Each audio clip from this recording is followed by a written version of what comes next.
Evening, everyone. The April 2025 Brookhaven Borough Council meeting will now be called to order. Kindly rise. The Pledge of Allegiance. Pledge allegiance to the flag of the United States of America, to the republic for which it stands, one nation, under God, indivisible, with liberty and justice for all. Please remain standing, everyone. Madam Mayor. Good evening. The deceased residents for the month of March 2025. John Munch, Murdy Castaldi, Maria Trisati, Thomas Lavella, Stella Cresta, and Marie Lucetta. Thank you. Thank you, Mayor.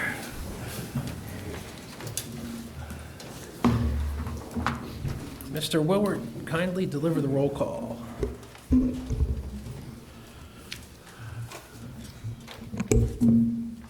Mr. Heller. Present. Ms. Fulvio. Present. Mrs. Heller. Present. Mr. Duplicki. Here. Ms. Sawicki. Here. Mr. Pappas. Here. Mr. Burke. Present. Mayor Leslie. Present. Mr. Wills. Here. Mr. Catania. Here. Mr. Willard here. Mrs. Boyle. Present. Chief Montella. Here. Chief Havoc. Here. Roll call complete. All right. Ms. Small. Good evening, Ms. Small. Good evening. So I have, I was not here last month, so I have a couple things to report from February. We raised over $12,000 in our Kids Heart Challenge. So we thank our generous families and community that helped Coburn raise that money. Your support was much appreciated. We had STEM Club at Delaware County Intermediate Unit on March 5th, and our 4th and 5th grade STEM Club members were led by Mrs. Cameron in a STEM competition using engineering design process. The students tackled real-world challenges in infrastructure, transportation, and urban development. From brainstorming and sketching to building prototypes, our students showed tremendous creativity and perseverance. They rebuilt their projects from scratch, maintained detailed scientific journals, and presented their work to a panel of judges. Regardless of the outcome, we are incredibly proud of the 4 teams from Coburn Elementary. Rock Your Socks Day was on March 21st, where we recognized World Down Syndrome Day. Thank you to everyone who rocked their socks in support of inclusion, advocacy, and kindness. Our spring book fair was a success. Our spring book fair brought much joy to our readers of all ages. It's heartwarming to see our students excited about books, especially following the discontinuation of the Scholastic Reading Counts program, where we no longer recognize million-word readers. So thank you to everyone who continues to encourage the love of reading. Kindergarten Joke Day. On April 1st, our kindergarten brought laughter and confidence to Joke Day. Students practice reading fluency and public speaking by sharing jokes with their peers and teachers. It was a joyful day. Chorus Fest highlights. Music department teachers, Mrs. O'Kane and Mrs. Denny, hosted Chorus Fest at Sun Valley High School. This inspiring event brought 108 students from 36 schools across southeastern PA. Coburn was proudly represented by Cece Kessler, Haley Blackway, and Savannah Reed. Congratulations to a beautiful performance. Delco Band Fest was held on April 3rd. Andromeda, Ella, and Jack represented Coburn as the 5th, 6th Delco Band Fest members. Nominated for their dedication and growth on their instruments, these students rehearsed for over 6 hours and performed advanced pieces that challenged and inspired them. They spent the day practicing and bonding over meals and growing as musicians. Congratulations to these dedicated and brave young performers. Leader in Me Building Student Leadership. We are wrapping up our first year of starting the Leader in Me 7 Habits program by Stephen Covey. We are participating in a measurable results assessment. of our Leader in Me initiative. Staff and family surveys are complete, and 4th and 5th grade students will soon provide input on their attitudes towards leadership and achievement. And we will use this data to guide our next steps in continuing to build a leadership culture and support individual goal setting. Some bragging about our Coburn students. 7 Coburn students were named winners in the American Legion Americanism Essay Contest hosted by the Green Ridge Memorial Unit 926.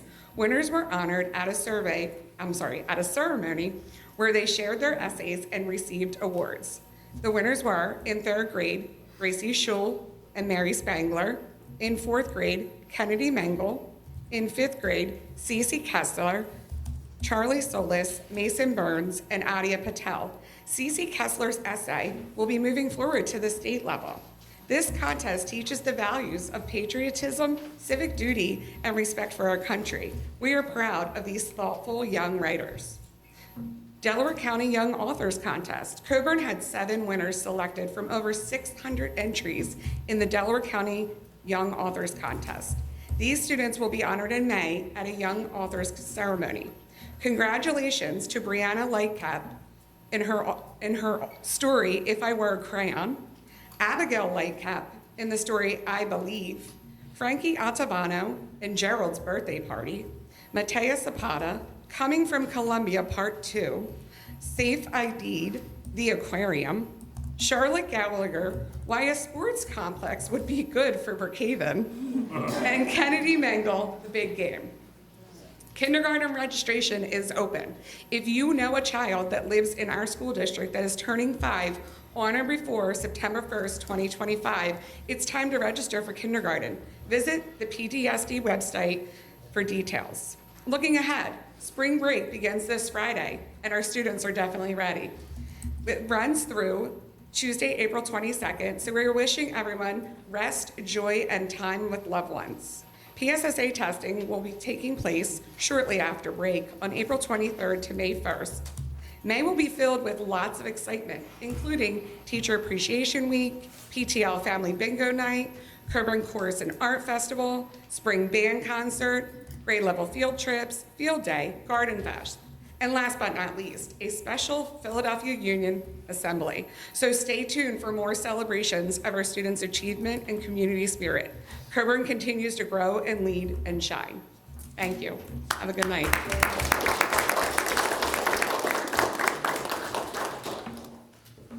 Madam Mayor? Yes. Swear this young man in, please.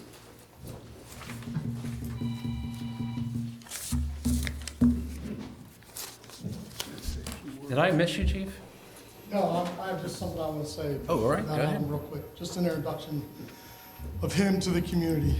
I'm honored to be here tonight to call upon Officer Adam J. Viola to be formally sworn in as a member of the Brookhaven Police Department.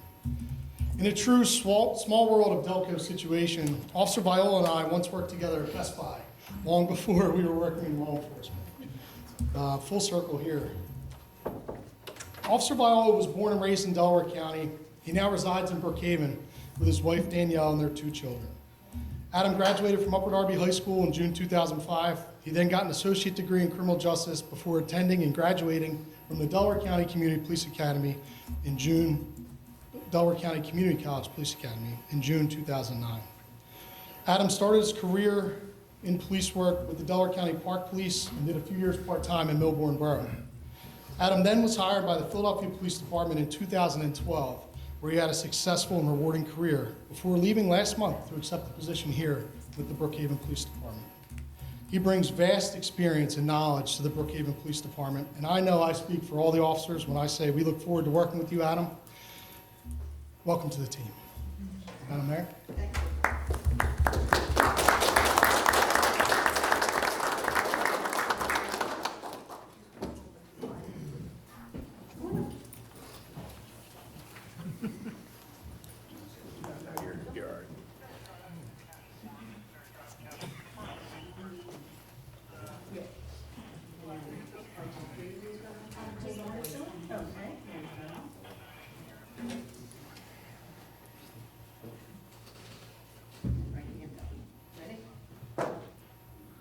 Common Commonwealth of Pennsylvania, County of Delaware, loyalty.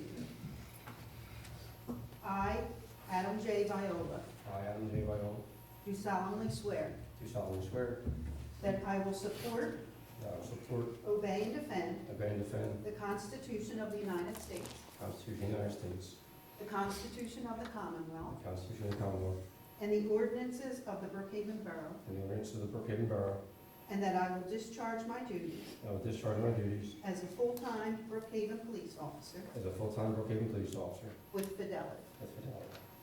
I do further swear I do further swear that I will uphold, that I will uphold, obey, obey, and enforce the law and enforce the law without consideration without consideration to a person's race, color, or sex, to a person's race, color, or sex, religious creed, religious creed, sexual orientation, sexual orientation, age, age, national origin, national origin, ancestry, ancestry, handicap, handicap, or disability. or disability. Witness my hand and this official seal, signed by Mayor Denise Leslie and John Woolward, our Brookhaven Borough Secretary. Congratulations.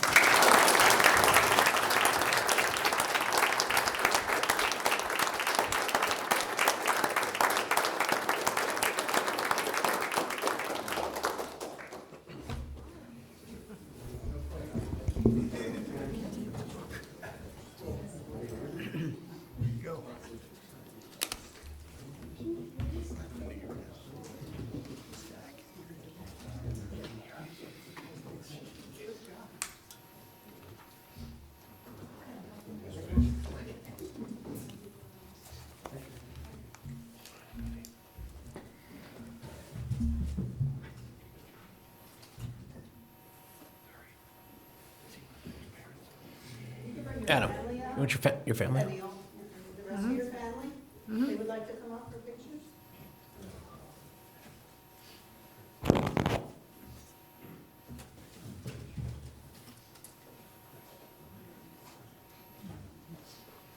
Is that your older brother, Adam?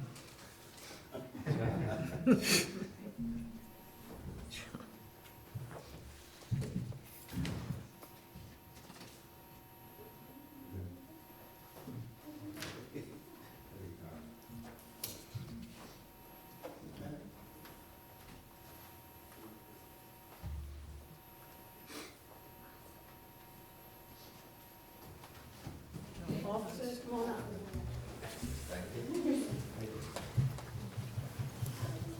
What's up, Malcolm?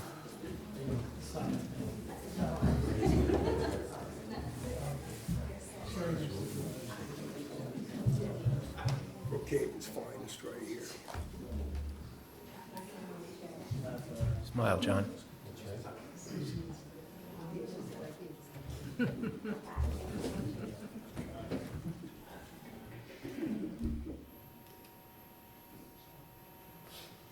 Adam, welcome aboard. Congratulations.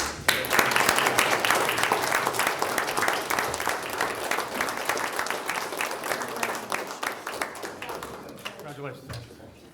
Congratulations. Welcome aboard, Adam. Nice and Yep. Are you doing the presentation? No, you can just call up Brandon. Brendan Bess. Come on up, young man. Brandon, before you start on, yeah. okay? So before Brandon starts with his presentation, Brandon approached in reference to an Eagle Scout project. He's already went to his council. His council has already approved, so tonight is more of a ceremonial for us just to approve his project that he has been working on, that hopefully will start very soon. Go ahead. So, good evening, everyone. Good evening. I'm Brandon Bennis, a prospective Eagle Scout from Troop 493, which is Brookhaven's local scout troop. If any of you are unfamiliar with the Eagle Scout process, it's a process which involves giving back to your community in the form of a project, which teaches the scout both leadership and communication skills and allows them to contribute to a beneficiary of their choosing. For my project, I've reached out to Councilwoman Heller, who has been of great help during this project, and I have decided on constructing a shed at the Hallie Christine Jackson Butterfly Sanctuary with the help of Brookhaven Borough. Thanks to generous donors such as Lowe's, which was made possible by Councilman Heller, and Galantino Supply Company, I have already secured the materials for this project, and with approval, It's got to stay open, Tom. It has to stay open. I plan to carry it out on the dates of Sunday, April 13th, and Saturday, May 3rd, with assistance from my fellow scouts as well as other volunteers. I have already gained approval from both the Eagle Board and the beneficiary, the Hope for Hallie Foundation, and today I seek approval from Brookhaven Borough. So thank you everyone for your time. Thank you, Adam. Do we just do an approval? The motion of just saying that we approve Jay, it? what's your best motion? Motion to approve the proposed Eagle Scout as articulated by this young man. What's the motion? I'll take the motion. I'll second. All in favor? Aye. Any opposed or questions? Motion carries. Good luck. That was the first public discussion question. If there's anyone that would like to speak for, good evening, Chris. As you know, I'm Chris Goya from Brookhaven Glen. Thank you to those on the board who actually showed up in our little community. And I would like to know, when is time up with Franklin? We are, again, have no information from anybody, nothing. We have a meeting supposedly the beginning of June. I don't know if it's actually going to take place or not because they quote unquote do not have anything to tell the community from the management company. So I don't know. We did get the minutes in a March meeting. They still only have 4 people on the board where they're supposed to be. So I don't know what the problem there is. And I know last week you guys were around and Mr. Duplicki said that originally the fines were delivered to the wrong suite number in the same building that he's in, so he got away with it. I didn't say you got away with it. Well, no, but basically that's what it is. And we are playing hide and go seek currently. Can I, Chris, did Mr. Pedrick fill you guys in at all from our? Nope. Nope, not at all, not at all.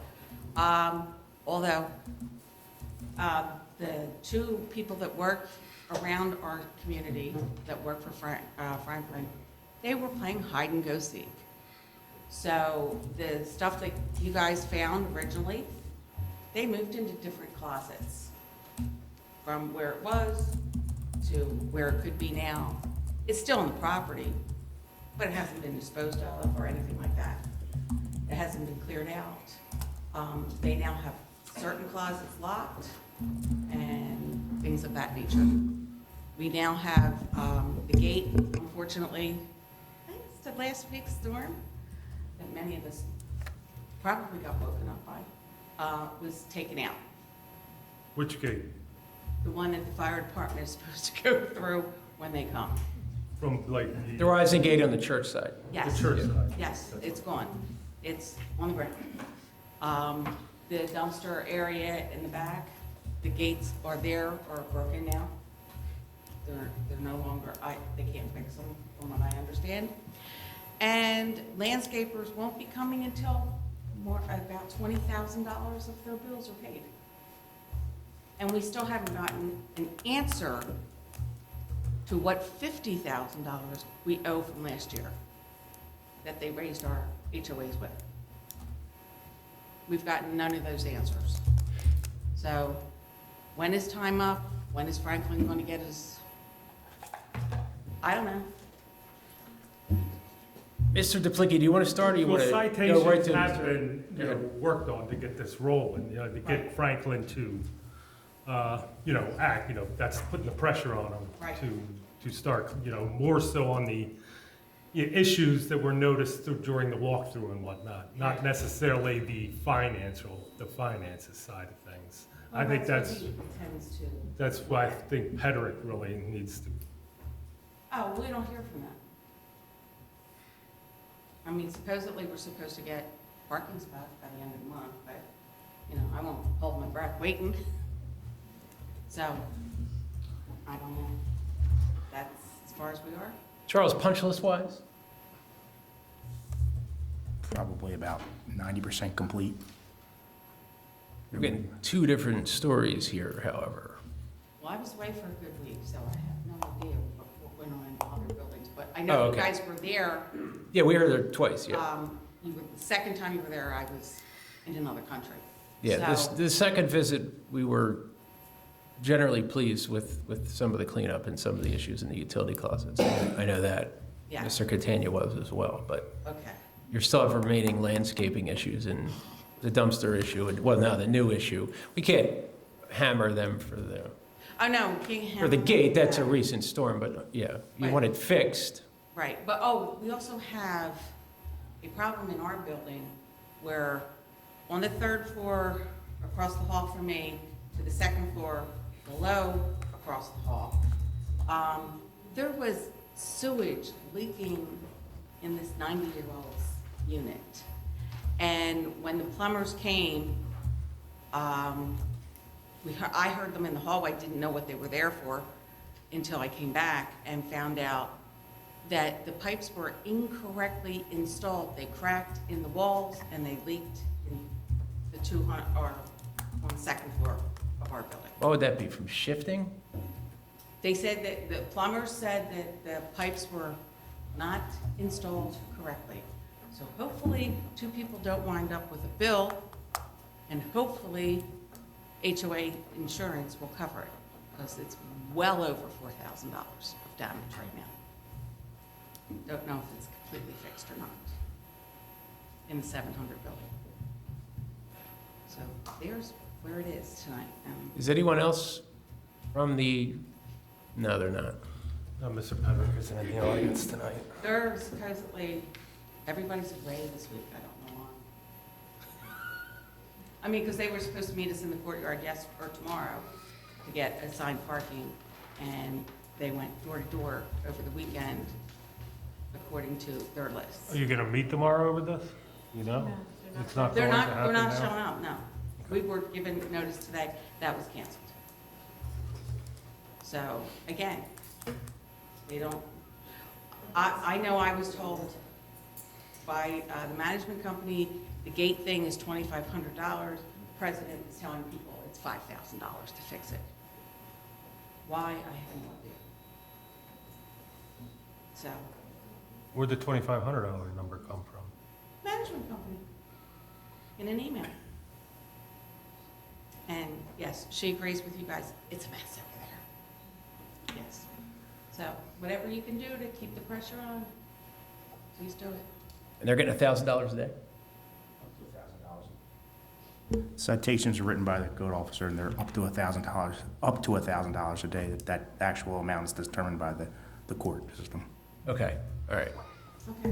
Well, we're Court can putting the reduce. pressure on that way, obviously. Oh, obviously. I mean, at this point, there's nothing, I can't do much. I have no control of anything over there at this point. So, all I know is we're still there and we are still paying. And keep me in the loop. Okay, thank you. We are working on it. Thank you. Is there anyone else for public discussion? Going once, going twice. First public discussion session is closed. Chief Montello, sir. Good evening, Chief. Evening, Chief. You want to cover ALS too, to save my breath? I can hit a little bit on it. All right. If you want to top, I'll do that at the end. Let's do it now, get it out of the way. As far as the Crozer crisis, where we're at, Everything. okay. Why not? So where we're at with Crozer, everybody's in the same boat as far as information-wise, and is there a buyer for the hospital? Is there going to be ALS service? All that's unknowns to the borough and the fire department, which we provide BLS service to our residents. Hopefully, they're working in something. We can hear something from the hospital.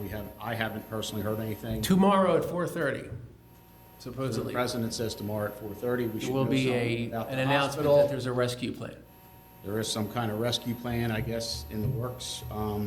Contingency plans for the fire department's kind of making, the borough's kind of working with us in this, as well as to set up the best case scenario for the residents and to save money is like a regional ALS provider.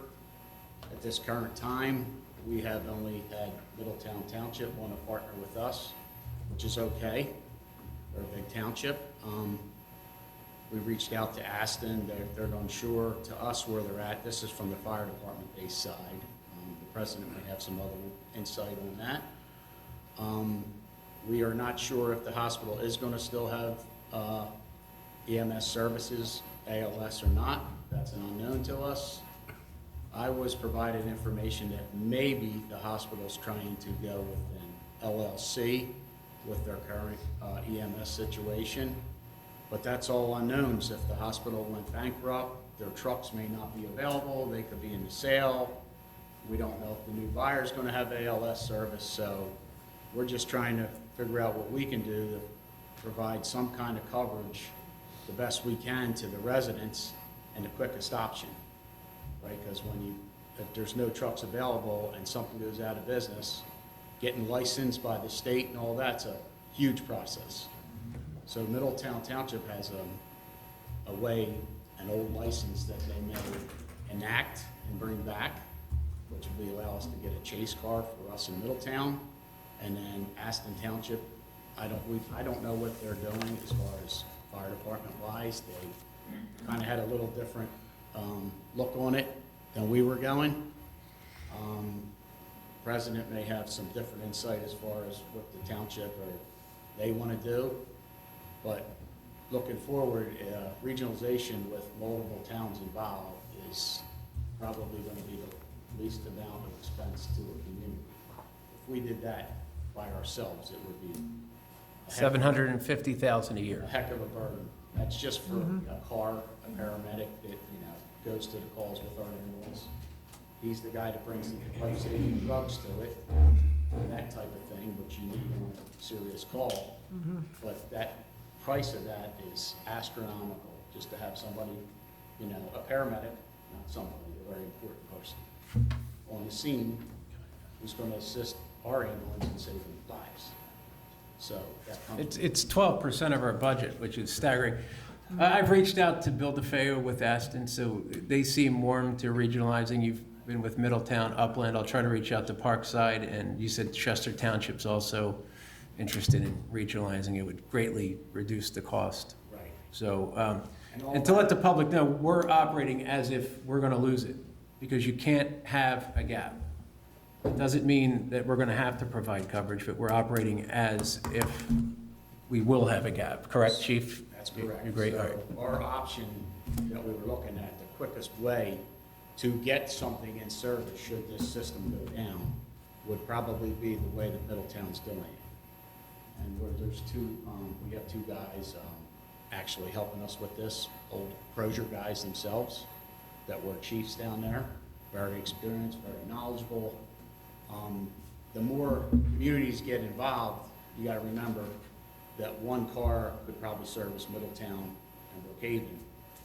But when you start putting Aston in other communities, it may take two cars, right?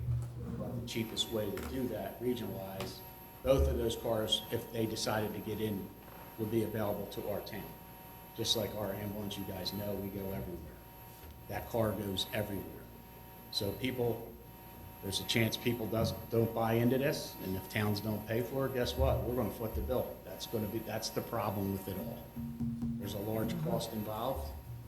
We have mutual aid agreements with our ambulances, with other fire departments, which works well for us, because when Aston comes to Brookhaven and you're a member of our ambulance, you don't get paid, you don't have to pay their bill for any out-of-pocket, the same as it works for us. So that's honored by Aston, Middletown Township, all where our ambulance runs, we have agreements. We work with Media Borough now as well. So we run into Nether Providence as well. Nether Providence has already been hit with a ALS fee from Media Fire Company, who their ALS provider. So our ambulance goes there, but we would link up with their paramedic. So we would also basically have use of their paramedic in a way as a backup. So the more cars we have that back us up is different. And we got a whole debacle with the city of Chester because we go down there a ton and we can't stop it. It's when we're sent 911, we're sent to where the next available ambulance is. And a lot of times that's Brookhaven, Aston, Woodland, everybody that surrounds them. Chester doesn't even have BLS? Chester City fire department has no ambulance service. Everything's Crozier-based, Just paid fire department. just paid fire department. So right now, they rely on the ALS services of Crozier. So, and they currently are priority for Upland Borough, Chester Township, Parkside Borough, Chester City, and then guess what? Who's next? Brookhaven and Aston. Well, if they go under, where does that put us? We're not looking, I mean, we're gonna do what we have to do, it's the law. But we're not looking to be the primary ambulance for Chester City. Right now, we're getting waffled with over 1,000 calls a year just down there. So, 1,000 calls a year just in Chester City? yep, right now. So, That's probably about $2.5 million as far as price cost, or So, cost, right? yeah. So, I mean, we looked at them different options. Cherry was on the meeting in Chester. They basically had no plan, right? No plan. No plan. No That's a plan city. whatsoever. That's a city down there with no plan. And it's a shame because their council or their commissioners were acting like this was just occurring, and they were like leaving it to the fire commissioner to kind of come up with a game plan to bring back to They them. basically asked Yeah. Brookhaven and Aston Correct. if you want to do our ambulance service. They asked And us we to be said, their prime. no. No. Yep. No. We do not want to be primary. We'll back anybody up, but being primary is a big commitment. So, I mean, they're financially distressed for one, so right. We have to recover services because we have paid employees too. And we have medical benefits and we have the same cost as everybody else, right? We have 2 ambulances up Monday through Friday. That's 4 people, paid employees, and that ambulance is running everywhere. But we have to recover cost. It's hard to recover costs because, your payer mix when you're going to all these different towns is a little different, right? Based on demographics. It's a little bit different, but you have to do what you have to do, right? Nobody wants to see anybody get hurt, right? We gotta go, right? It's no different than a fire, right? So you go. But that's where we're at. Chester City didn't seem to have a plan. They wanted us to see, hey, give us a number, are we gonna get paid? We really don't wanna take that on. You take all that on, you take on all that expense of everything, maintenance, trucks, the whole 9 yards. You take all that cost to you. So that's where we're kind of at. You guys have, So- residents working on different ways. Yeah. Sherry's been on all these Zoom meetings with us on different people, but the hospital is the big unknown. it would have cost Aston $1.2 million to go alone, so they're very interested, understandably. I don't know what the regionalization would do as far as cutting their cost goes, but I'm sure it would be much lower than $1.2 million. Is a significant amount. Sharing the vehicle with a certain amount, it's a formula based on residence coverage is what the car is based on. So the more towns you add in, yeah, you might have to add another car, but is it a lot cheaper for all of us to go together and get the car and each town going out and getting their own car? That's crazy. So a lot of it was in reference to calls for service. Calls for service, we talked about downtime, what it would look like if Crozier, if they don't have someone that's gonna come in and save the hospital, what does that look like? Because now our ambulance is gonna be out of Brookhaven for a lot longer time, because if Riddle gets backed up, then they are only going to be able to go to, We gotta transport people further and further away, right? So when the hospitals get swamped, the best thing we all better pray that they keep that hospital down there, because that's not gonna be good if we lose that hospital. So if we don't have places to take the people, our turnaround time becomes longer, the ambulance is out of service to be back in your own town, and that's every ambulance, it also backs us up, is going further and further and further, right? So we in trauma center, right now, if we don't go to Crozier, we're going to Philly, right? We're going to Penn, we're going to Christiana, we're going to Paola. If Crozier's gone, we're taking some long rides with people that are pretty sick, right?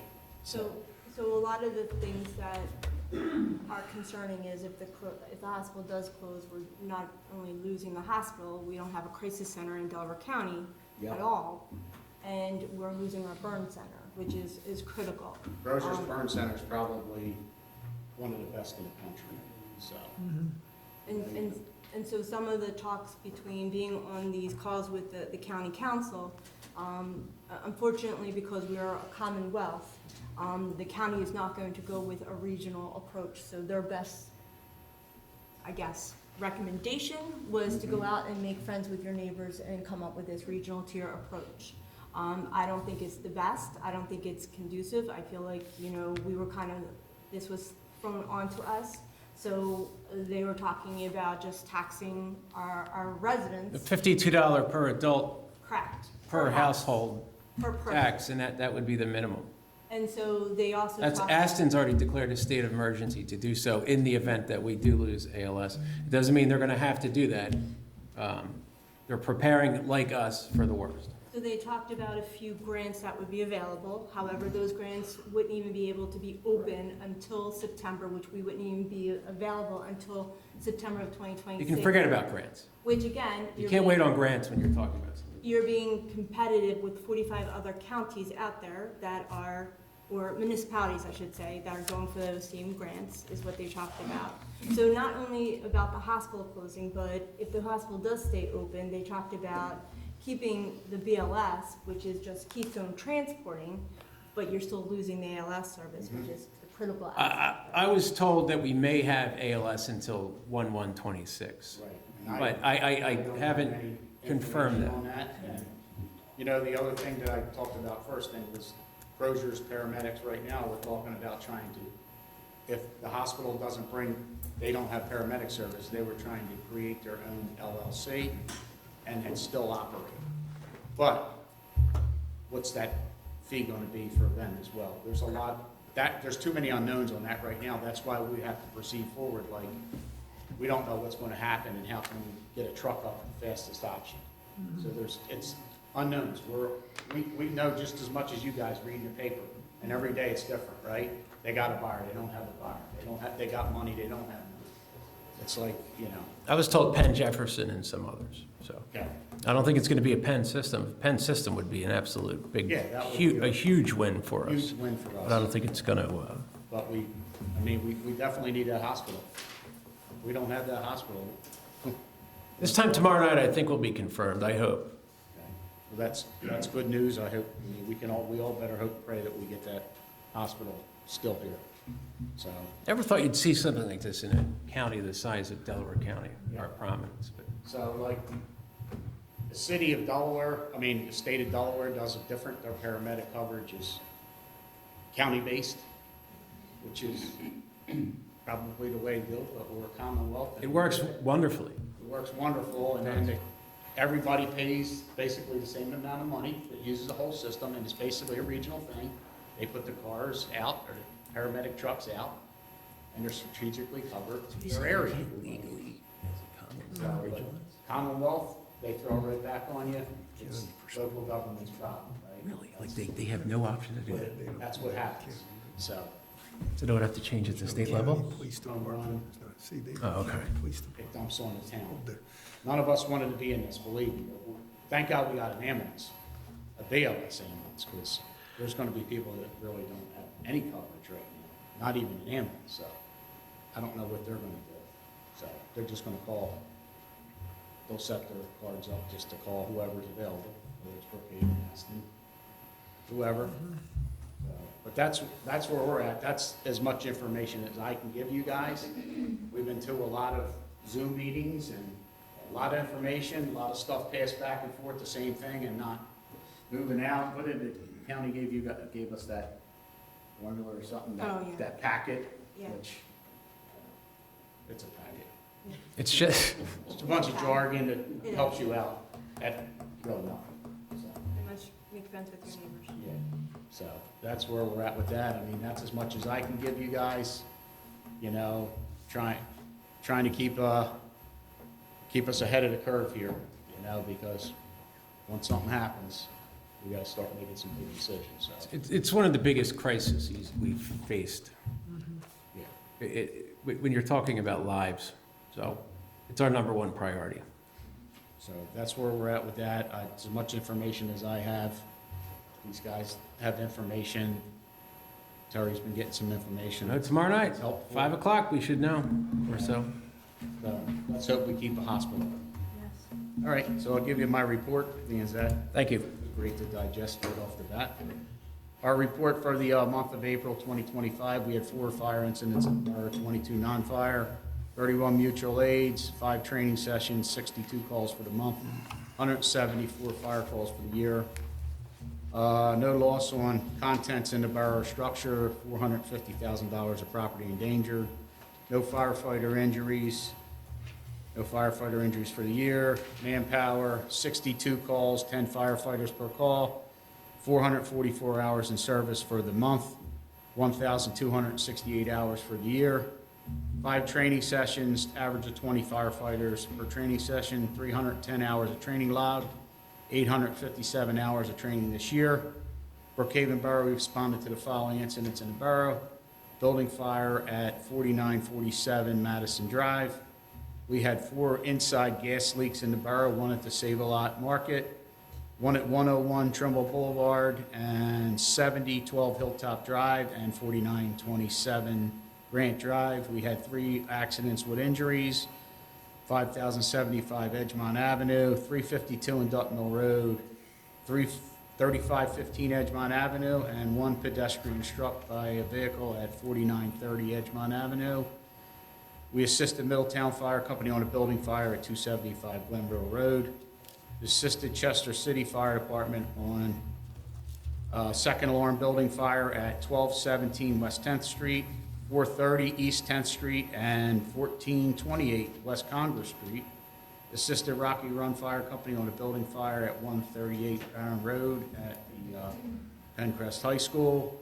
Assisted Lower Chichester on building fire on Fonfield Avenue. 1572 Yates, 1426 Summit. Assisted Aston Township on a building fire on 335 West Norton Road. Assisted Upland Fire Company on 2 building fires, 3435 JFK Drive, and another fire at Crozier Hospital. Our training involved, we had an 8-hour class, aggressive command, supports aggressive firefighting, with over 100 some firefighters attending from all over the state, all the way down to Virginia. We had an instructor from Salisbury Fire Department and Harrisburg Fire Department come in for that training. We had large area search class as well with instructors from the State Fire Academy. We had a class on the county's new CAD system and operations of our new vehicle tablets with the county program on it. I just had it right here. We just touched on it. Our fire company board of governors are working on the Crozier crisis with the unknowns at the hospital, working on a regional chase car with neighboring departments and boroughs, and continuing talks and meetings. Also, a reminder, our fire company Coach Bag Bingo is Mother's Day weekend, Friday the 9th. Sign up and come out and support us if you can. Tickets, we have it on our Facebook page if you want to catch up with us there, and who you can call for tickets. Also, we have firefighter Stephen Davish in here, who earned his Eagle Scout badge over the weekend.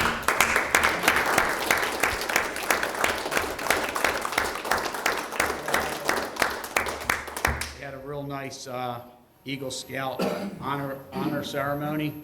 Very cool thing. It was the first time I was ever at something like that. It's a pretty honor to be there, to be with Stephen for that day. It was a good job, a lot of work put in, and parents worked hard too to get you through that. I know that. This guy's going to have the same thing right here, right? So that's a good thing, right? It's a good thing you're doing. Proud of you. Also, Terry, we just touched on that. The Crozier situation, I think we beat that pretty good. So Yes. that's that. And our ambulance report for the month of March, 336 ambulance calls in 1 month. Transported 217 people to the hospital. 95 of them were in Brookhaven Borough. 241 were mutual aid. 976 ambulance calls that ambulance has answered already this year, so well on a pace for over 3,000 of that again this year, so it's crazy. But that's the world we're living in right now, so. Cross your fingers for tomorrow night. Yep, we will. Thank you, guys. Thank you, sir. Chief Havoc.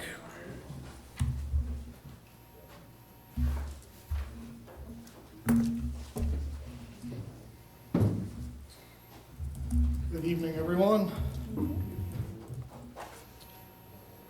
All right, for the month of March 2025, the officers of the Brookhaven Police Department were initiated or were assigned a total of 607 calls for service. A total of 5 criminal cases and 5 non-traffic criminal cases were filed with the district court during the month. Noteworthy crimes known or reported to police: 14 thefts. Again, a thorny pain on our side. The retail thefts continue to be a problem. We're addressing them as needed. We took 4 forgery or fraud reports. We did take a sex offense report this month. Somebody was investigated and charged with crimes related to an incident that occurred at the Giant. Detective went and handled that case. We had 3 public drunkenness, 4 animal complaints, 6 noise complaints. We assisted other departments 24 times, handled 12 alarms, 27 vehicle accidents, which was a lot for the month. I don't know what it was, something about the weather this month. We had a lot of accidents. Not very many report, a lot of minor non-reportable crashes, but 27 for the month. 34 hazardous conditions on the roadway or assist motorist calls. The officers performed 178 business or security checks for the month.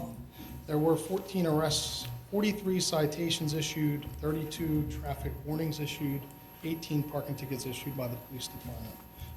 On top of that, I don't usually report it, but also I always report the police department parking violations, but the fire safety officials are also out there rating a number of fire lane violations throughout the month as well. Officers drove 3,255 miles on patrol this month in the borough. I do want to speak about an agenda item that council is due to address later in the meeting regarding entering into a cooperative agreement with the Pendelco School District and their vendor Bus Patrol to assist with enforcement of bus stop sign violations. The school district intends to enter into an agreement with Bus Patrol, the vendor will install cameras on all school buses owned by the district. The cameras will then monitor the roadway for vehicles that violate the bus stop sign law. This particular motor vehicle code violation has been a thorn in our side for years. Oftentimes, the officers during the morning or in the afternoon will follow the buses through the borough when they make their stops. It's almost like every day, if you do it, you're going to find at least one violation, stop a car. It's a heavy citation, automatic points, automatic suspension as well. So their penalties are high. The issue is this is like an ongoing problem, not just here in Brookhaven, but throughout the Commonwealth. So the program, if implemented, will basically make any violation of the stop sign on the bus a zero tolerance violation. The cameras will record the video and capture the license plate of the tag for the vehicle that does the violation. Essentially, it's like if you drive through the toll or you commit some other automated speed enforcement or toll violation, they know who the owner is of the car and a citation will be filed by Bus Patrol. This is a civil fine that will be issued by the vendor. Should there be, it can go to a criminal offense through the PA traffic laws. You know, there's a process in place. If there's appeals or other things like that, the police department can issue citations for that. But it starts as a civil violation, and they pay a hefty fine of $300 as a civil violation. The program is already in use in Delaware County in several municipalities. Upper Darby School District has been a participant for several years, and Chichester School District also is a participant and has been for the past 2 school years. Speaking with Upper Chichester Police Department, they've seen, while they still get violations, although they're in their 2nd year of the program, they see less violations now than they did when they first started the program a couple years ago. I encourage the council to enter into this cooperative agreement, which will allow us to keep all school-age children in the borough safe. Hopefully, enforcement action on the violators will cause them to be more mindful and careful when driving around school buses in the borough. As a reminder to the residents, the school bus stop sign law states that you must stop for any school bus with its red lights blinking and stop sign deployed. You should begin to slow as the yellow lights are activated on the bus.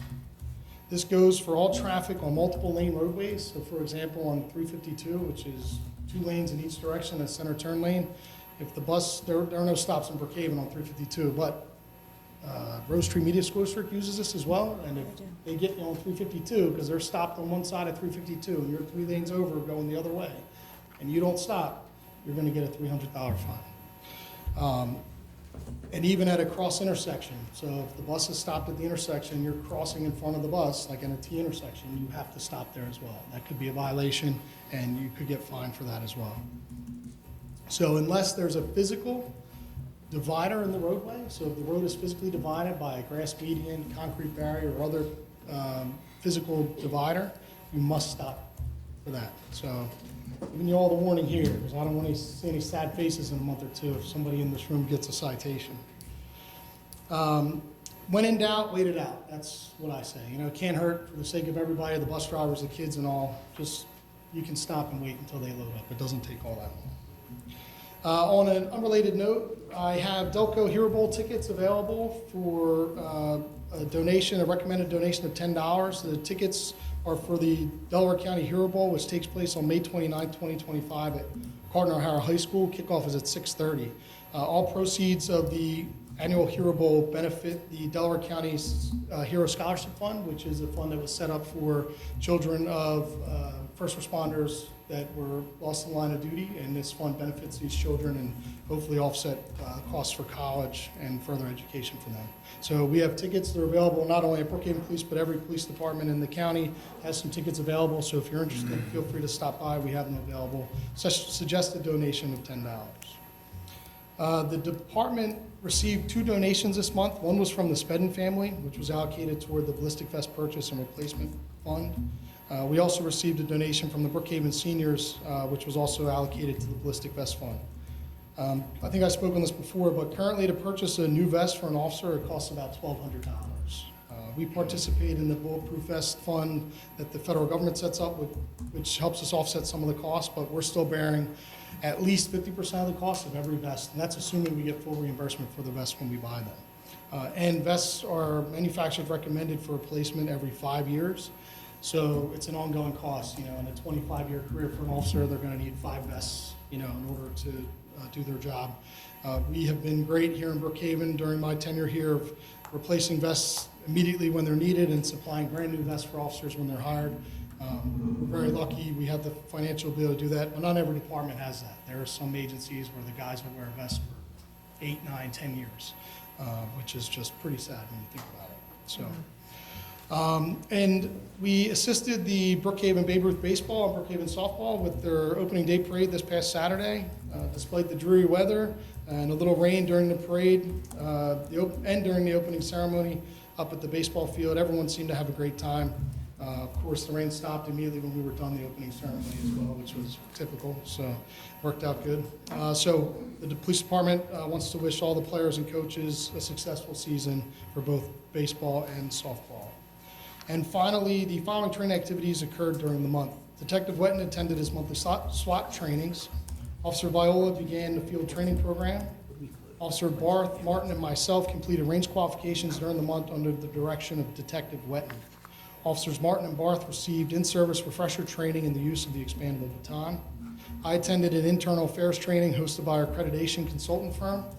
And finally, Officer Connor completed field training officer certification through the Pennsylvania State University Justice and Safety. Thank you. Thank you. Thank you, Chief. Thanks, Chief. Mr. Wills, be gentle.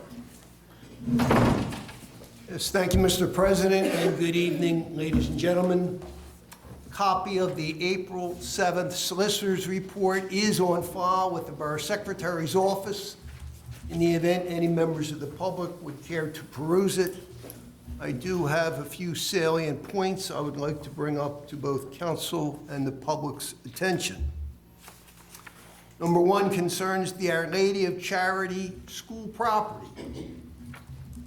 I am pleased to advise that last Wednesday, the borough consummated settlement on the OLC property complex, wherein the borough acquired 7.63 acres of recreational open space for the use, enjoyment, and benefit of all borough residents.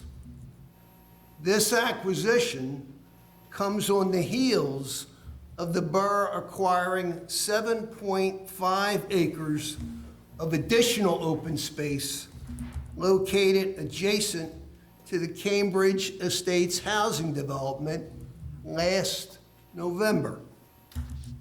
I trust we can all agree that open space is a rapidly diminishing commodity here in Brookhaven Borough.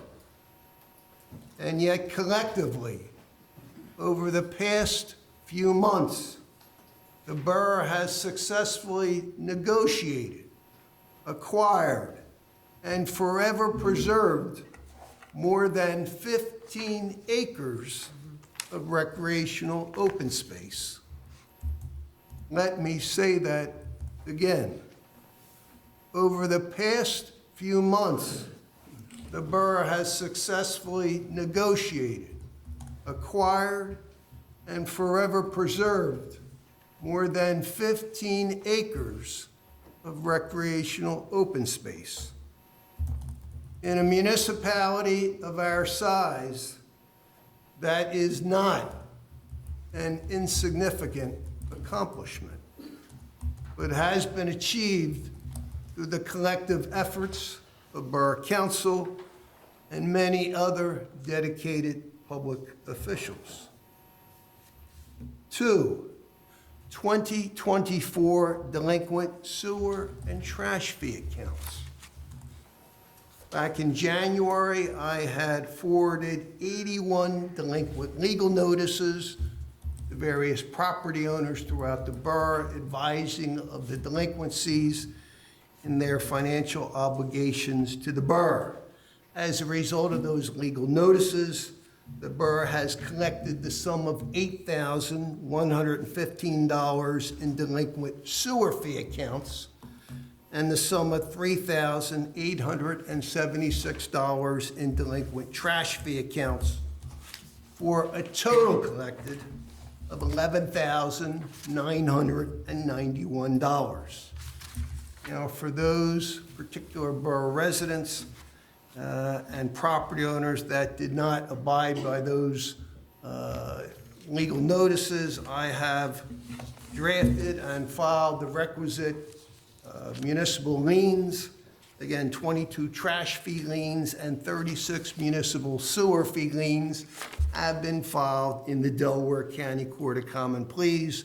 Again, the borough has taken the position 2 years ago we were going to undertake a much more robust approach to collecting those delinquent accounts. Number 3, the police chief's employment contract. My office has drafted and prepared a proposed 5-year employment agreement between the borough and Police Chief Timothy Havoc relative to the terms and conditions of his employment as Chief of Police. This contract will be subject to a ratification vote this evening under Councilman George Pappas's report. Number 4, amendments to the borough's noise control ordinance. I've worked with Councilman Dan Burke, the Ordinance Committee, and Chief Havoc in drafting certain revisions to the borough's noise control ordinance. Again, this proposed ordinance will be subject to a vote to advertise under Councilman Dan Burke's report. Number 5, the Delaware County Tax Collection Committee. As council is aware, this committee governs the Delaware County Tax Collection District, the body established in Delaware County under Act 32 for purposes of collecting and administering local earned income taxes. The Tax Collection Committee has appointed Keystone's Collection Group as the official collector of the local EIT taxes, and they are administered under Act 32. Again, Act 32 authorizes municipalities that impose an earned income tax to appoint one voting delegate and one more alternative delegates to their Tax Collection Committee representative. As council is aware, I have drafted a resolution for council's consideration this evening, appointing and designating certain delegates here from Brookhaven Borough to the Delaware County Tax Collection Committee. And that resolution basically appoints our borough treasurer, Stephen McCourt, as our initial delegate, and then our first alternative delegate would be Councilwoman Janice Sawicki, who serves as the council finance chairperson. And so if it is the pleasure of Borough Council, a motion would be in order to adopt said resolution. Ms. Sawicki, Also move. Second. all in favor? Aye. Opposed? Question? Carries. Number 6 is, again, Chief Havoc touched on that in his report. Again, that is the intergovernmental agreement being proposed between the Brookhaven Police Department and the Penn-Delco School District. My office has reviewed and is recommending approval of the intergovernmental agreement, again, between the school district and the borough to enforce certain violations of the Pennsylvania Motor Vehicle Code that prohibit the driver of a vehicle from overtaking any school bus stopped on a highway or traffic way, flashing its red signal lights. This intergovernmental agreement, again, will be subject to a vote for approval by Borough Council this evening under Councilman George Pappas's report. Number 7, the Borough Civil Service Commission. Again, the commission had voted earlier this year to certify certain candidates as eligible for the position of full-time patrol officer. One candidate had been refused certification. This candidate then filed an appeal, and a public hearing was held before the commission on March the 18th. At such hearing, I represented the borough and its police department in opposing this particular candidate's request to have him certified as an eligible candidate for the position of full-time patrol officer.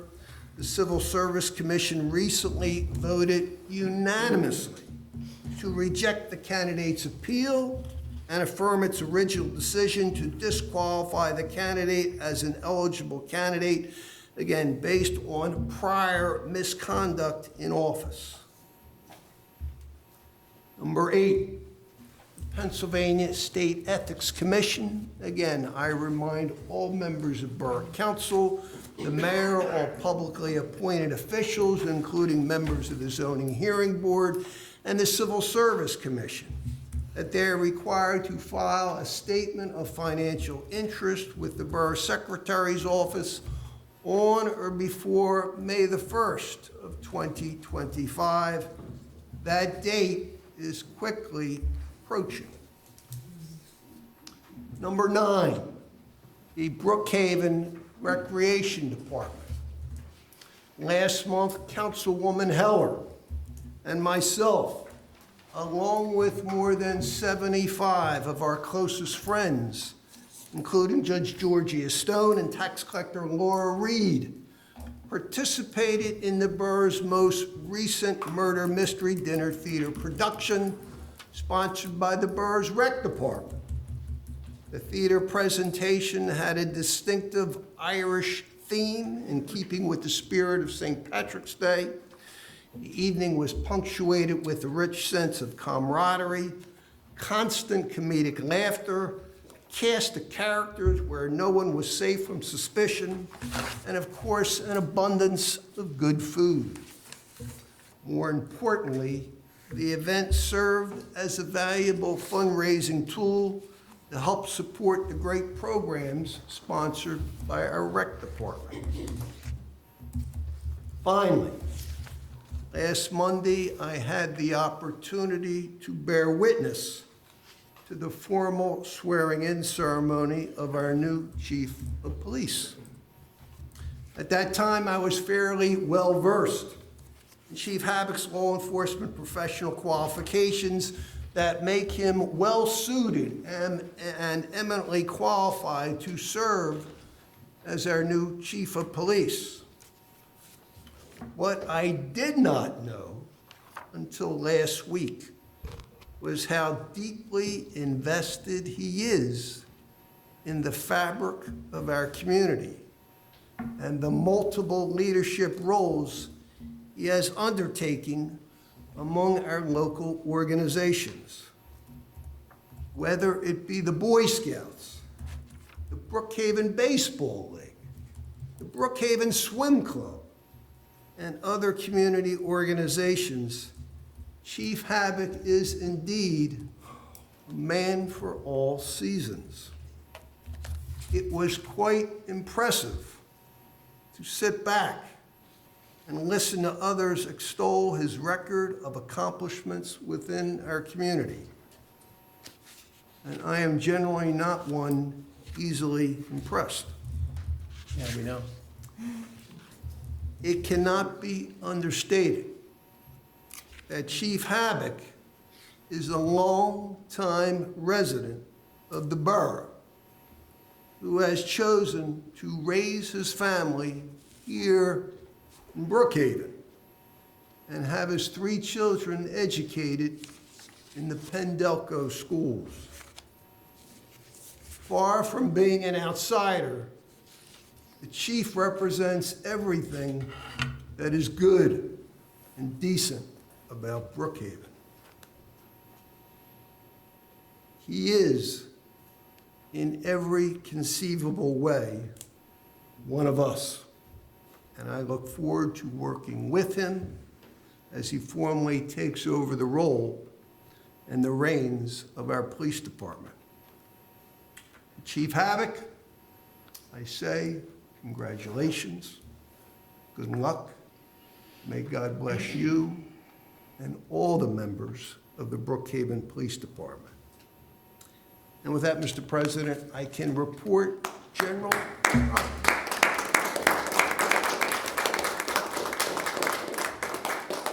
Put it in my will for you to deliver my eulogy if you should outlive me. Which may be coming soon, depends on how things go.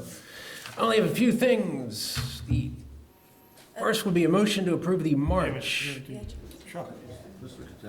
What? Oh, I'm sorry. You know, you're so quiet down there.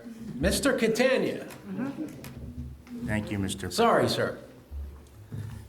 First up, the 2025 street resurfacing project. Bids were received through an online bidding platform for the 2025 street paving. Received 6 bids, and I want to read those bids into the record. Innovative Construction Services, $304,177. AF Damon Company Incorporated, $310,508.50. Moore Brothers Enterprises, $340,706.20. Glasgow Inc., $348,216. Haynes and Kibble House, $349,909.50. And N. Abanizio Contractors, $360,493. Ask council to consider award to Innovative Construction Service in the low bid amount of $304,177.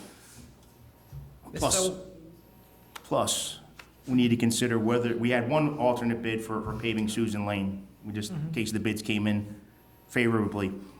We had $343,000 budgeted for street resurfacing. Is that mostly liquid fuels? It's a variety of liquid fuels, general fund, county aid. Anyway, Susan Lane for Innovative Construction is another $72,000. My only question would be, how much would Susan Lane put us over as far as using general funds? It would put you over by about $30,000. $30,000 in general funds used? Council, what's your pleasure? How critical is Susan Lane? It's just another street on a list that, we're doing all the streets in the neighborhood. This was the last street left in that neighborhood. Do it now or punt it to next year. I'm going to defer to Ms. Wicki on that. Ms. Wicki, what say you? I would recommend that we do get it completed And basically, the 304,000 and the 72,000, I think that we just should do it this year and get it over with, because we really do need it. I'm going to defer That'll to the complete the whole finance neighborhood. chair and. Yes, and we complete, engineer. exactly, that's why I meant the whole neighborhood will be completed, and that section will be completed. So next year, we can start a different section. Right. I think that's on Mr. Catania's list, There, the there next section. there is speculation that whatever prices are today, next year, Gonna be they worse. may be considerably higher. I agree. I agree. Why is that? So have council to would need to answer. make a motion to award the contract to Innovative Construction. Don't check your 401Ks either. Yeah, I'll make that motion. Yeah, I'll defer to your expertise and Mr. Catania's expertise and recommend it. So you'll take the motion. Who wants a second? Yes, I'll take the motion. Second. All in favor? Aye. Any opposed or any questions? Motion carries.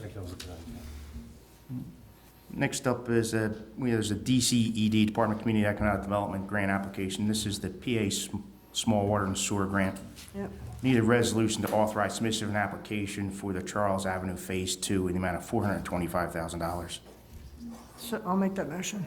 I'll second. All in favor? Aye. Any opposed? Any questions? Motion carries. Thank you. The Sampson Park Rehabilitation Project, this project has been kind of moving along at snail's pace due to the weather. Recently received a series of change order requests from the contractor for some additional work required for the condition of the existing paving. I'm gonna make a recommendation, we approve these change orders subject to the final determination from the Recreation Committee. I'll make that motion. I'll second. All in favor? Aye. Aye. Motion carries. And the final item, I have just kind of a reminder, the DCED has another grant at an application period that's open right now for greenways, trails, and recreation. It's for projects up to $250,000, and that application is due May 31st. So next month, we'll have to pass Consider a it for the resolution. May meeting. And we'll have to consider which project we're going to do at the May meeting. Is And that that's- the 250, it's a match? 50% match? 250 is the maximum amount of the project, and it requires a 15% Oh, match. 15. Even better. 1-5. And what's the criteria of that? Parks, recreation, and open space, trails. Gotcha. Okay, and that's all I have. Just a few things. Chief Montel and myself covered the ALS update. I can scratch that. Jay stole my thunder on the charity closing. Mr. Wilwert, Mr. Duplinky, myself, Mr. Wills, and Ms. Sawicki attended that. Went relatively smoothly with one little hiccup that we got through. So other than that, I have the motion to approve the March 3, 2025 council meeting minutes. I'll motion. Second. All in favor? Aye. Any questions on the minutes? Motion carries. Motion to change the name of the OLC, well, I should call it the Our Lady of Charity Acquisition Committee to the Our Lady of Charity Committee, since we now own it. So moved. Second. All in favor? Aye. Not opposed? Motion carries. There will be an Our Lady of Charity meeting this Thursday at 7 p.m. right here in the council. I think it's going to be right here in the council chamber. If that changes, it'll be somewhere in the building. And I will let you know. There'll be a sign on the door or somebody out there greeting. The public is strongly, and I mean strongly encouraged to attend that meeting for their input. These are very important meetings. We promise the public that they will have a heavy weight, their opinion will carry heavy weight as far as the uses of that property, while they will be limited due to the fact that it is deed restricted as green space, rightfully so, but I strongly encourage the public to attend. Ms. Sawicki.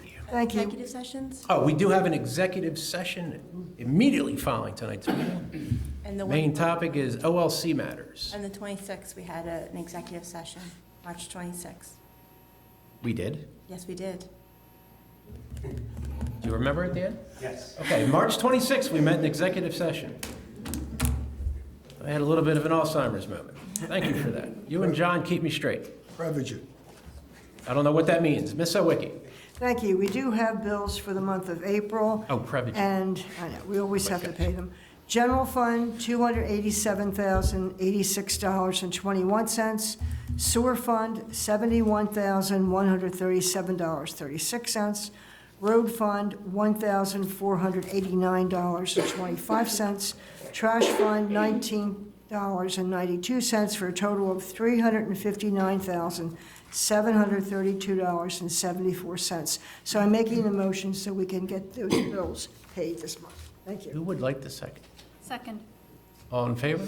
Aye. Aye. Questions? Opposed? Motion carries. That's all I have. Thank you. Ms. Fulvio. The next Business Revitalization Committee meeting will be held on April 14th at 7 p.m. The next Sustainability Committee meeting will be held tomorrow night, the 8th, at 7 p.m. Just a heads up that we will be having, the Sustainability Committee will be hosting a spring workshop on June 1st at 1 p.m. in the Municipal Center Community Room that's open to everyone. And we'll be hosting a talk by a Penn State Extension Master Gardener about container gardening and native plant gardening for ecosystem restoration. So it will be good for both people with larger yards and landscapes, as well as people at places like Hilltop or wherever where you have a smaller area to garden. We also have an article posted on our Borough website sustainability page by one of our members, Kat Vicente, on the importance and benefits of using native trees in your landscape. So as you're thinking about planting trees this spring, please consider using native trees and check out her article on our page. And my final item is an action item. I'd like to make a motion to add Karen Dauber to the Business Revitalization Committee. Who would like the second? I'll take the second. Fight over it. All right. All in favor? Aye. Motion carries. I wouldn't imagine there'd be anyone opposed. And that's it for me. Thank you, Ms. Fulvio. Mrs. Heller. Okay, just a few things. On March 5th, I attended a multi-purpose facility meeting with softball, the contractors, Public Works, Tom and Charles, to discuss the logistics and timeline of the project. As you heard earlier, we're moving along with that project. The weather hasn't been very cooperative, but we are hopeful that it will be done soon enough. I met with Troop 493 Cub Scouts, the 4th graders, on Thursday, March 6th, here in the council room. They interviewed me and asked me why I wanted to be on council. The troop was studying about the seatbelt law and was following the timeline into law. We talked about if they owned their own town, what that would look like. They pretty much said if they could create their own laws and make their own laws for their town, there would be no speed limits, no traffic stops, no helmets, and no school. So it was a wonderful time spending it with the 4th graders. There was a lot of fighting between who wanted to be the president, who wanted to be the vice president, and who wanted to be the mayor. I'm sorry, Jay. Nobody really wanted to be the solicitor. I'm sorry. But it was a great time. Why? He's the wealthy one. Yes, it was a great time with them. I enjoyed my time with them. On Monday, March 10th, Tom and I also met with the Scout leaders to discuss the logistics for the pancake breakfast with the Easter Bunny. So if you haven't heard, we are going to partner, the rec board is partnering with the Scouts to have not only pictures with the Easter Bunny for the Easter hunt, but they're also going to have a pancake breakfast that's going to start a little bit earlier. And that money will benefit the Scouts. On Wednesday, March 12th, the Fire Committee met and discussed implementing a volunteer fire service tax credit program. We'll be discussing that as part of the executive session tonight. So hopefully we will have a resolution for the May Council's meeting. On Thursday, March 13th, the Technology Committee met to create a PowerPoint presentation about website and communications that was delivered at the executive session on March 26th.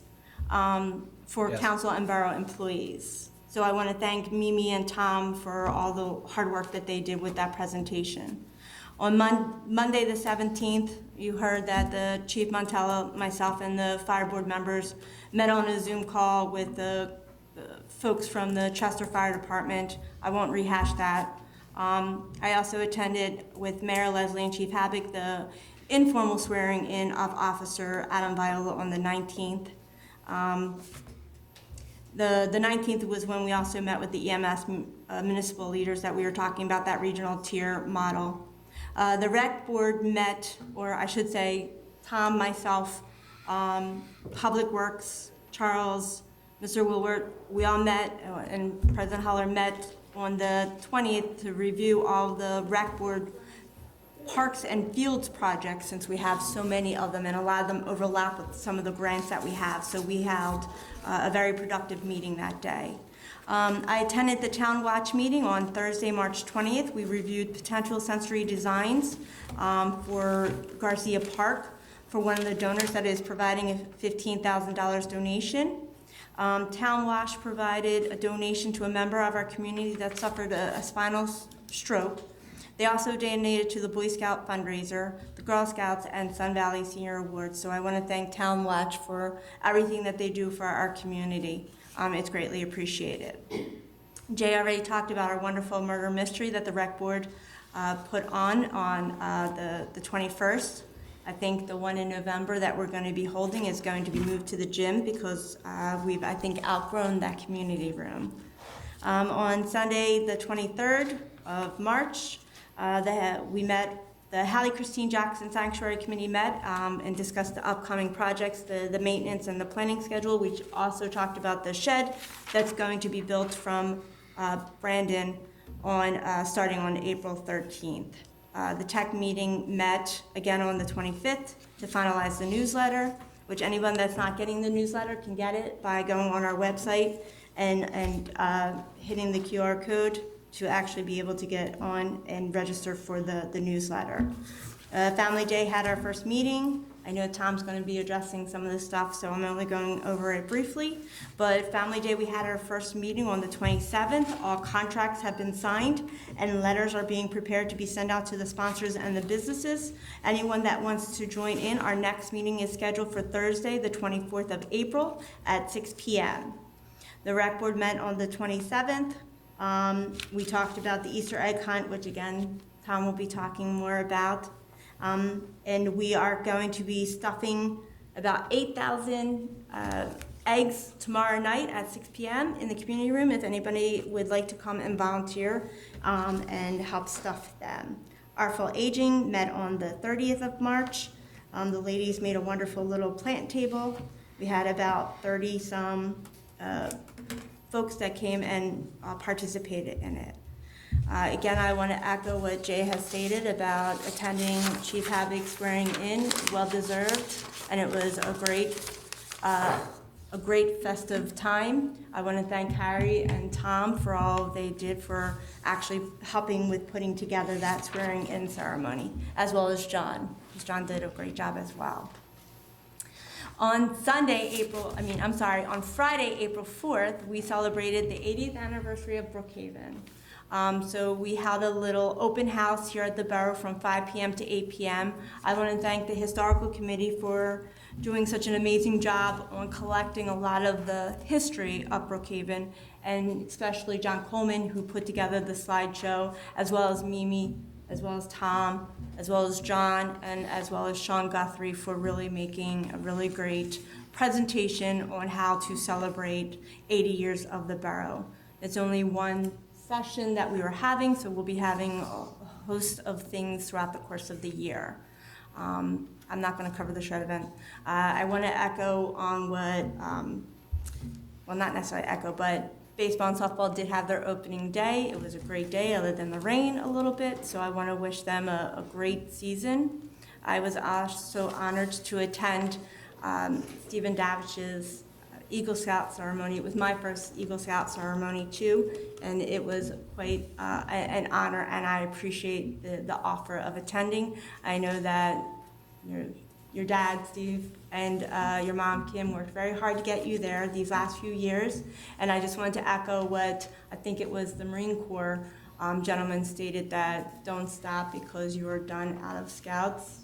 You have such a unique personality, such a drive for such a young individual. Your history for volunteering is amazing for somebody your age. So keep it up and don't let it go at all. So good luck with that. The rec, oh, I already talked about that.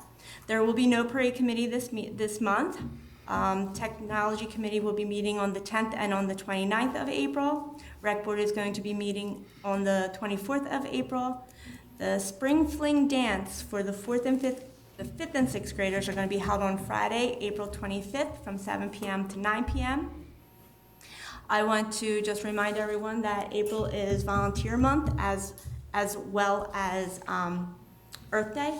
So we are going to be having an event at that time. We'll be talking about on how we can celebrate Earth Day. I want to wish Detective Dave Wetton a happy birthday. His birthday is coming up in the month of April, and I want to wish everyone a happy holiday that's coming up in a few weeks. And that is the end of my report. Mr. Pappas. Thank you, Mr. President.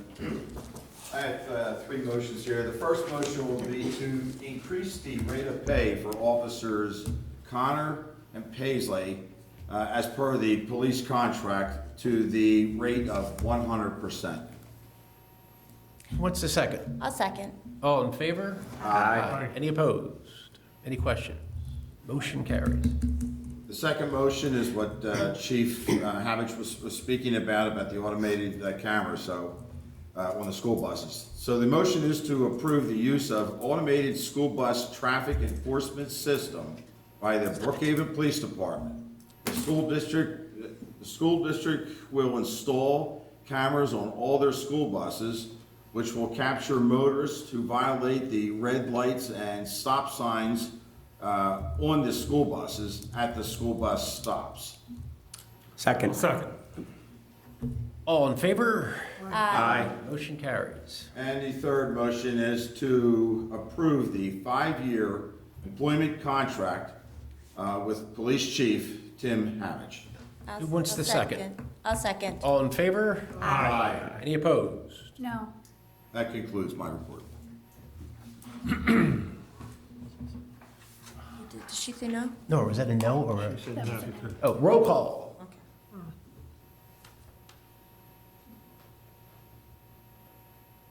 Mr. Heller, Aye. Ms. Flovia, No.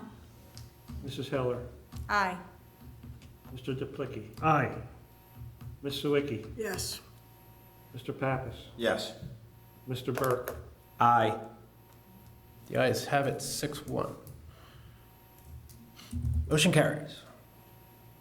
I have a suggestion for the school situation. When we have Family Day, is there some way we could have like a little video with a demonstration of the school bus and how people have to really stop? Could we get like a video from the school and have it? Or the vendor? Maybe the vendor. I know PennDOT has some information too.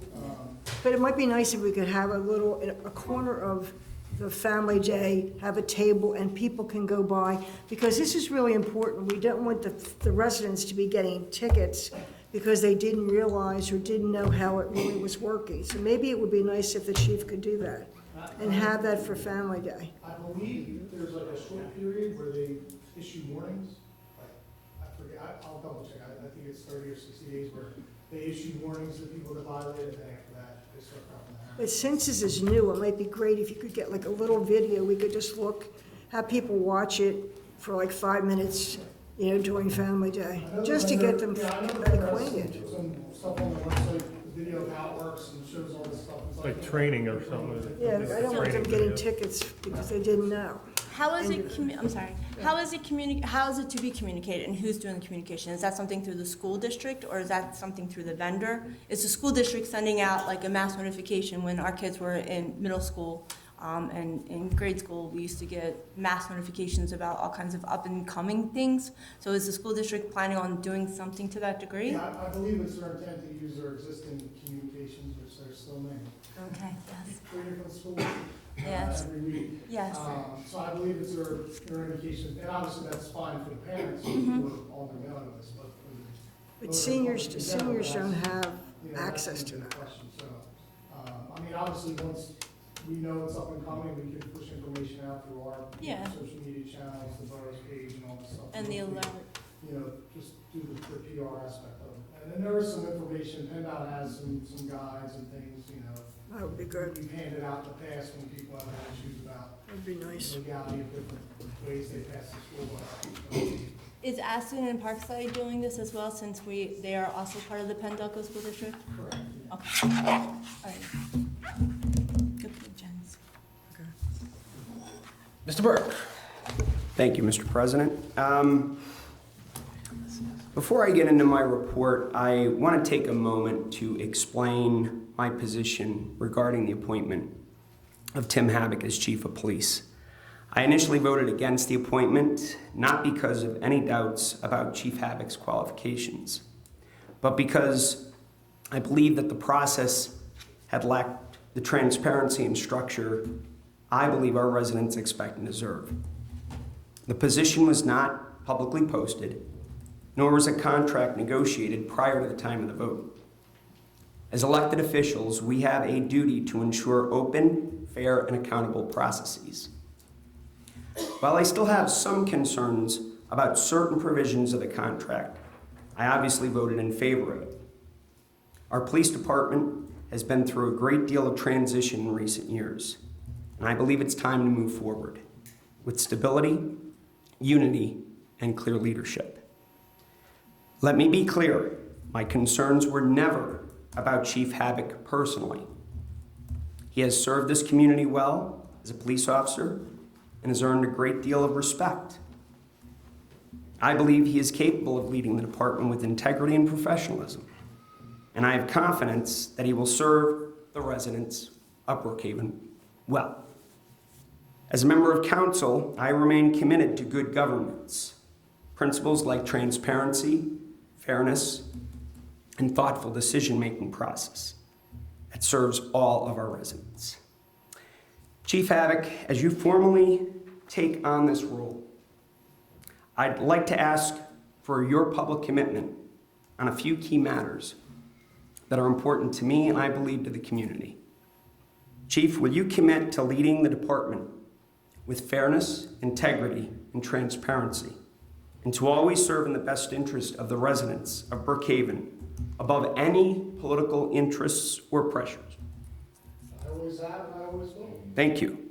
Will you commit to supporting the officers under your command, many of whom have worked through several changes in leadership, and to help restore stability and morale within the department? I have and I will. Thank you. Chief, will you commit to maintaining open, honest communication with council and the public, and to strengthening trust between the department and the community? Of course. Thank you. And finally, will you commit to upholding the highest standards of professionalism, ensuring that every resident is treated with fairness, dignity, and respect? As I've done my whole career, I'll continue to do so. Thank you. We are all here to serve, and I hope this moment marks the start of a strong and steady chapter for our police department. I look forward to working with you and supporting efforts that build trust and ensure safety for all who call Brookhaven home.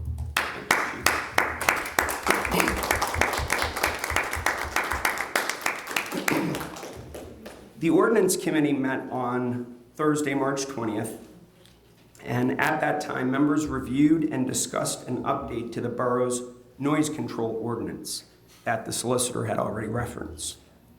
At the request of Chief Havoc, the ordinance was revised to establish a uniform enforcement timeframe of 9 p.m. to 7 a.m. Previously, enforcement times varied depending on the types of activity, which created confusion and enforcement challenges.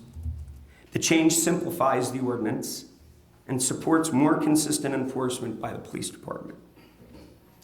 Committee members also raised a separate issue and a question about whether or not the borough should consider an ordinance to limit the number of smoke shops. We have 5 currently. Mm-hmm. Yes, we 5 do. of them. And I live next to one. And I've had to call, unfortunately, Chief Havoc. I think many, many years ago I called and you responded, and I know Officer Martin responded a couple of times to young people going through their trash. While no formal action obviously was taken, the discussion reflected concerns about the increasing presence of these establishments and their potential impact on our community.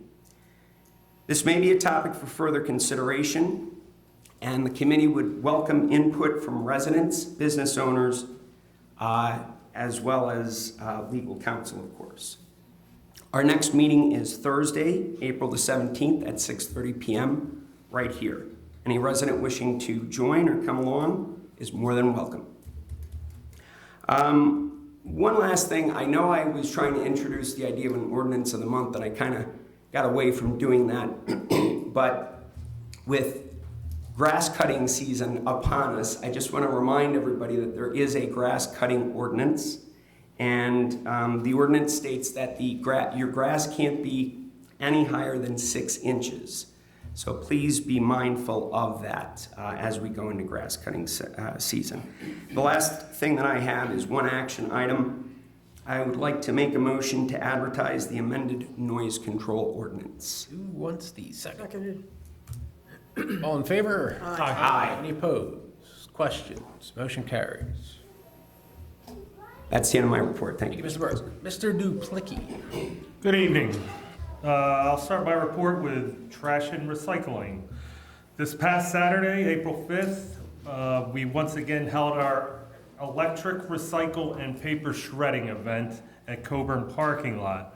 It ran very smoothly and it was very, very well attended. We had a steady stream of residents going through. I wasn't keeping track of the numbers, but I'd have to say over 200 people came to dispose of their electric and paper waste. So I want to thank a few people. First, I want to thank B&L Disposal Services for doing the electronic recycling, and Dan Banta at J&K Secure Shredding doing the paper shredding part of the recycling. I also want to thank the people that came to help out, Councilwoman Heller, Tom Dykes, Lynn McMonigal, Charles Allen, and Public Works employee Bud Brzezinski for his help, coming to set up and break down for the event afterwards. The next event is planned for November 15th. It's not in the calendar. We didn't set it up until after the calendar was done, so I will remind during all our council meetings that the next one will be November 15th. Moving on to Public Works. Due to the recent storms over the past month or so that included very high winds, several trees on borough properties have been compromised, with a few of these trees being on borough properties that could cause damage to resident properties. The Public Works Department has inspected the trees in question. There's 2 in Garcia Park and another one in the new property we took over behind Memorial Park from the Iacobucci family. So I have 2 motions to have these trees taken care of. One of the motion reads, a motion to approve cutting down 3 dead trees on borough properties at 712 Cambridge Road at a cost of $2,000, 4928 Grant Street at a cost of $1,500, and another tree at 4916 Jackson Drive with a cost of $1,650. Total cost $5,150 to get these trees that are compromised taken care of. Who would like the second? I'll second it. They are confirmed on borough property, correct, of course. Yes. All in favor? Aye. Opposed? Questions? Carries. Okay, thank you. I was going to hit on Brookhaven Glen that we did a walkthrough on March 26th, several of us, including Council President Heller. But we pretty much hit on everything during, Ms. Koya's discussion, during public discussion. We've covered up pretty much everything there, be just redundant. But, we'll still stay on top of it the best we can and try to make sure Franklin and your homeowners association kind of work together to, get things resolved. And that's my report. All right, Mr. Leslie is absent. That opens the second public discussion session. Anyone that would like to May I speak for make a public? Oh, go ahead. Sorry. I just wanted to make a brief statement to explain my no vote on the on Chief Habbock's contract. So I meant what I said in the prior meeting when I voted against hiring Chief Habbock as the full-time chief of police, that it wasn't a vote against the person, but rather against the hiring process or lack thereof in this case. So I'm voting against the contract for the same reason. I don't think this process was handled with the best interests of the taxpayers in mind from the beginning. That said, Chief Habak, I hope you will understand that despite what some others may want you to believe, that this is not personal and is simply reflective of my belief that we should have gone through a full hiring process. I do wish you all the best in the role and am sure that we can work together effectively. Thank you, Nora. Second public discussion session. Be quick, we're tired. Yes, we had a very great murder mystery, and for those who were not there, the unicorn did it. Yeah. Just so you know. Okay, so we've had a lot of things going on since then. This past Friday night, Sherry was saying, we did our 80th anniversary for the borough. We had lots of photos from 1900 up through the 1970s. How many people knew there was a trolley running up and down Edgemont Avenue in Brookhaven? Besides you. I knew. It ran from 1901 to 1936. You have a picture. How many times did you ride? I didn't, but my mother did. He was there. Okay, so I guess that counts. So that was part of it, and just for light things, I'm not tooting my own horn, promise me I'm not. But we did have some refreshments that night. There were actual recipes from the 1940s. One was a victory chocolate cake, which was interesting because sugar was at a premium back then. So the cake only used 1/3 of a cup of sugar and 1.5 cups of corn syrup. Talk about sweet. And Toll House original cookie recipe did not include chocolate chips. Chocolate chips did not come around until the 1950s. She took unsweetened Hershey bars and cracked them all up. So it was lots of fun doing that. But I had a good time. We had a good time out doing that. Tomorrow night is our Easter egg stuffing contest or program. We're doing that in the community room. Chief, I'm hoping you guys are still coming, as far as you know. Dinner will be there. We'll have pizza there for us with that one. Saturday will be our Easter egg hunt. Got a couple people ask us. I said, well, rain date is Sunday. If it rains on Sunday, it's like, come get your chocolate bunny, you know, give a hand out eggs and stuff like that. That's about the best we can do, because we get into Easter at that point, and we've got lots of stuff going on. You'll notice on the chair, you'll see a flyer. There is one mistake. I didn't have my glasses on when I was typing, and I, at the top, put the 26th, on the bottom part, put the 25th instead of the 26th. We're going to do, in honor of Earth Day and the honor of the fact that we have a new park in Brookhaven at OLC, we're going to do a cleanup program over at OLC. Terry and I walked the property the other day, and I would say even with 20 people there, there's probably a good 5 hours worth of work out there just picking up trash in the woods and all that fun stuff. There's a speakeasy in the woods. A speakeasy in the woods, as well as the hotel. So we're looking at that. If we get finished at OLC, then hopefully we'll get over to Garcia and Eaton Park and do a little cleanup over there as well.